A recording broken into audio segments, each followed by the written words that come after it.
Gitudlo mismo ni Atty. Rosendo Roque, Secretary sa Sangguniang Panglungsod kun SP, kung asa partikular makaplagan ang mga nagubang mga tiles sa sulod sa opisina. Kung luksuhon, muuyog na matod pa kini. Duna na mga liki og mga buak bisan didto mismo sa sulod sa iyahang opisina og didto usab sa ilahang learning center. Matod niya nga unang naukab ang mga tiles sa sulod sa Journal and Minutes Division, milabayng tuig pa og may katag na sa SP. More than a year ago, atong sa Journal and Minutes Division. So, kaning sa ako mga bag-o ra ni siya, mga amang tagaw lang. Sa sobra 5 ka tuig nga napatindog ang Sangguniang Panglungsod ni Dakbayan sa General Santos, aduna sila karon ginaatuba nga problema. Saban niini mga kabrigada kung diin ang ilahang tiles, ang uban niini nagcrack na ug ang uban niini naukab na. Ang pangutana, delikado ba kini karon sa katawhan? Yes, according to some of our employees, naana po yung mga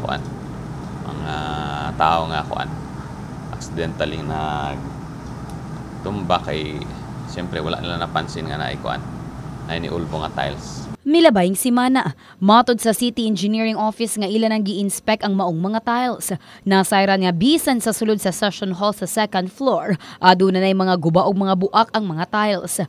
Duna usab sila gibutang nga mga marka nga mga X nga kulay blue nga nagpamatuod nga ilisanan na ang mga tiles bisan pa man wala maguba. Tungod kay hollow na kini ug sa dili madugay maukab ra gihapon. 5 years na siya na in existence, so siguro we will try to improve more the quality of the tiles na napili nato kay dili man di na sa SP lang nagtabo. Tuig 2010 kuno napatindog ang Sangguniang Panglungsod kun SP og 5 pa lamang kini ka tuig. So taon kuno karon nila kung aduna bay pagpasagad niini ang kontraktor. Actually pag suloy ko 2010 bago lang natapos 2010. 5 years. We'll try to look into that aspect no tanawon ta. Although as mentioned ko, even abi sa amon nga panimalay, nahitabo na no na experience gina. Dugang sabi si Mayor nga kinahanglan na kunong hulipan ang tanang mga tiles tungod posibleng kini ang hinungdan ngano nga dali kini maguba. Ginahulat na lamang nila kung pila ang magasto sa pagpailis sa mga tiles aron sa mas daling panahon mailisa na gayud kini.